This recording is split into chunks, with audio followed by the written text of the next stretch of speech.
का संकीर्तन बोले। चलो मामा तैयार हो जाओ, बस टाइम आ रहा तुम्हारा है। हाँ आइए ताली बजा के बोलेंगे। अब वहीं ले तुमको। अरे कोयल बिन बगिया सोनी लागे, कोयल बिन बगिया सोनी लागे, कोयल बिन बगिया।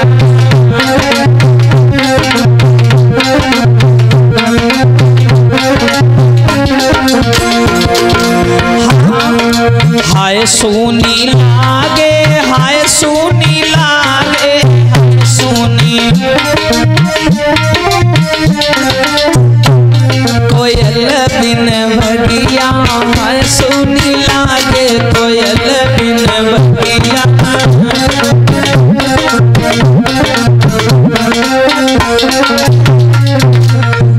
और अरे सास ससुर बिन ससुरो सुनो,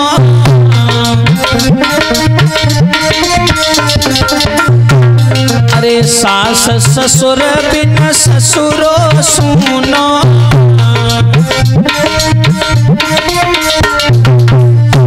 और भैया भैया बिन राखी सोनी लागे, भैया बिन राखी।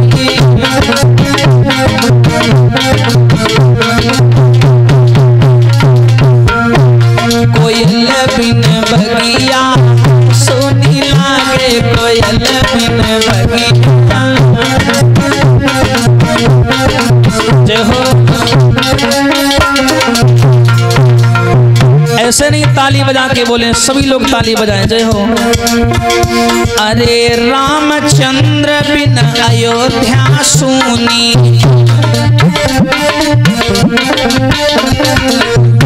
अरे रामचंद्र बिन अयोध्या सुनी।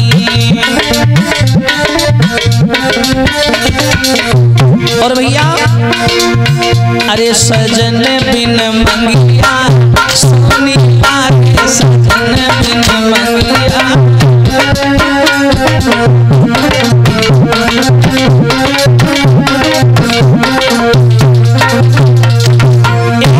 कोयल बिन बगिया, हाय सोनी लागे, कोयल बिन बगिया।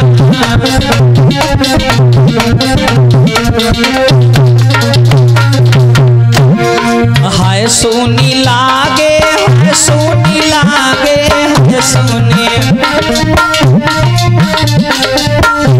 कोयल बिन बगिया, हाय सोनी लागे, कोयल बिन बगिया।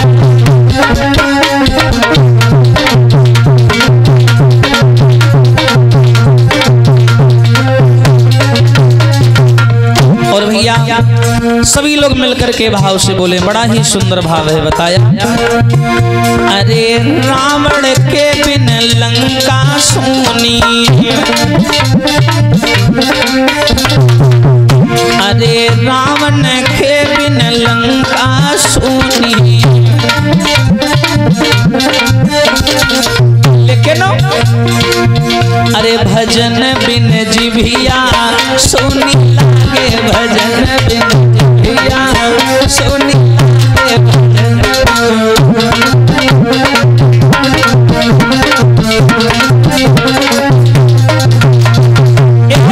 कोयल बिन बगिया सोनी लागे, कोयल बिन।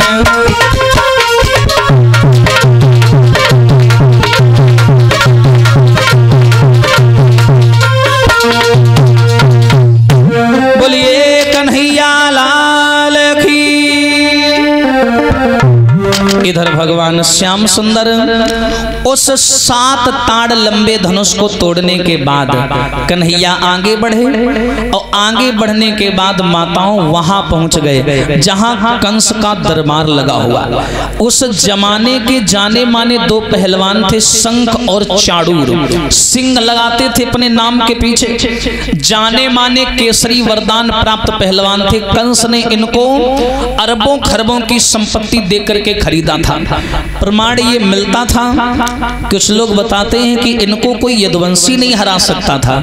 इस भरोसे पर कंस ने इन दोनों पहलवानों को बुला लिया कि ये दोनों अगर आएंगे तो मैं बच जाऊंगा, कन्हैया यदुवंशी मुझे मार नहीं पाएगा। इसने बुला लिया वहां पर। लेकिन जैसे ही वहां पर बुलाया और सामने दोनों पहलवान केसरी वरदान प्राप्त खड़े, लंबे चौड़े मुचंड, कन्हैया सभा में बलराम के समेत घुसे। जैसे कंस ने देखा कृष्ण को पहचान नहीं पाया, उसने नौकरों से कहा, ए भाई ये दोनों लड़के कौन घुसे चले आ रहे हैं, इनको बाहर निकालो। मंत्री बोला लड़का नहीं तुम्हारा पूरी कहाँ है? बोले कहा हाँ यह यू कन्हैया वो बलराम, यह तो है तुम्हारा भांजा। क्या ये कृष्ण है? हाँ यह कृष्ण है। कंस फटी फटी निगाहों से कृष्ण को देखने लगा और विचार करने लगा, वाह इतना छोटा सा जरा सा लड़का और इसने वहां बैठे बैठे मेरी रातों की नींद हराम कर दी। हाँ वाह जी वाह। श्याम सुंदर ने दूर से मुस्कुराया, कहा मामा मामा और बताओ कैसे हो मामा? कंस बोला आओ आओ श्याम, मथुरा नगरिया में और इस भोजवंशी अंधकवंशी भोजराज कंस के दरबार में तुम्हारा स्वागत है, आओ। श्याम बोले इसीलिए तो आया हूं मैं। एकदम से कंस बोला, श्याम मुझे मारना इतना आसान नहीं है। भगवान बोले क्यों?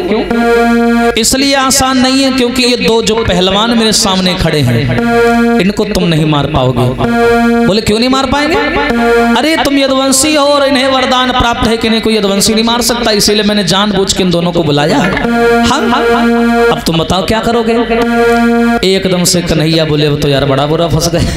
हाँ कन्हैया ने बलराम जी को अलग ले गए कोने में और बलराम जी के कान में कहा, भैया एक काम करो, तुम रोहिणी के लाला हो और रोहिणी वासुदेव जी की पत्नी है, प्रथम पत्नी, और वासुदेव जी चंद्रवंशी हैं और मैं यदुवंशी हूं, मैं तो मार नहीं सकता क्योंकि इन्हें वरदान प्राप्त है। तुम एक काम करो, तुम इन्हें मार सकते हो। बलराम बोले अब वहीं ले खीरा कैसे ऐठे देते वह। हाँ बलराम जी ने लंगोटा कसा और ताल ठोक करके दोनों को ललकार दिया। आजा। अब कन्हैया कोने में ठाड़ कंस का है, वो कहने लड़े रहा वही का बोला तुम कहे आ रहे हो? हाँ मंत्री बोला महाराज पलड़ा भारी पड़ गया, उल्टा हो गया मामला। बोले क्यों? बोले बलराम चंद्रवंशी है, वो तो मार देगा। कंस बोला पहले नहीं बताए पावती रहो। हाँ अब बता रहे हो जब मैं तो खपड़ी उठाड़ी है। हाँ कोई बात नहीं। ए पहलवानों तुमको जितना पैसा चाहिए मैं दूंगा, जितनी धन दौलत पूरी मथुरा तुम्हारे नाम कर दूंगा, लेकिन इनको मार देना बस, हम तक ना पाए। दोनों पहलवान बोले महाराज बेफिक्र रहो, अभी इनको मरोड़ के तोड़ मरोड़ के जमीन में डाल दूंगा, परेशान ना। कन्हैया एकांत में खड़े, बलराम जी आगे बढ़े। बलराम जी ने दोनों पहलवानों से हाथ मिलाया। जब कोई दंगल होता है तो हाथ नहीं मिलाते पहलवान।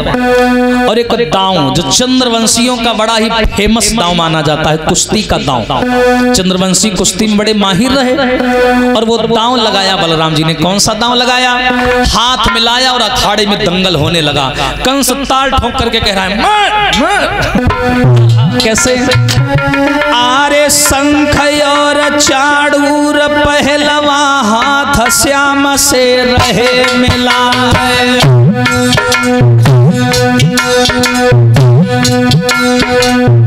जगत खिलाड़ी खिलवाड़ी न में रहे, खेल में खेल खिलाई।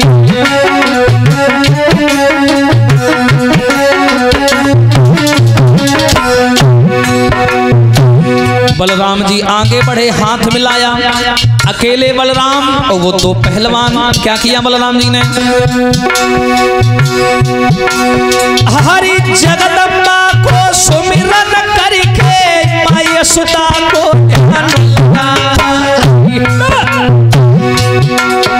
अरे दूध पियो श्यामा गैया को ससुर जमीन में दिहे मिला।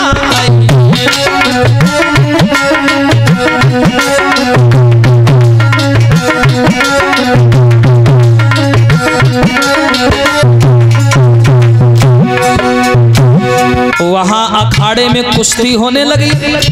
कन्हैया भी मौज ले रहे हैं, भैया पटक पटक। कंस अपनी ऐसे चिल्ला रहा, पूरे पटक ना का कही रहा। हाँ, अपना अपना दांव दिखा रहे। क्या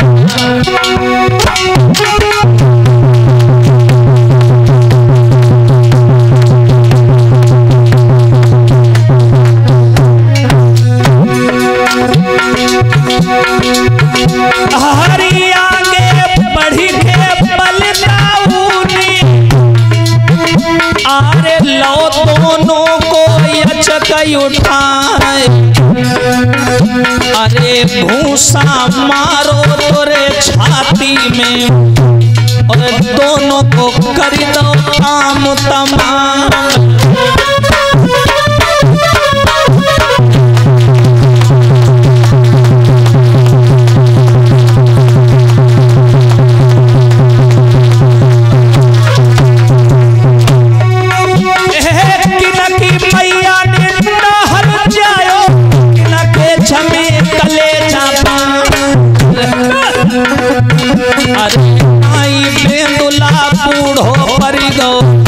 अरे ना मैंने बेच खाई तलवार,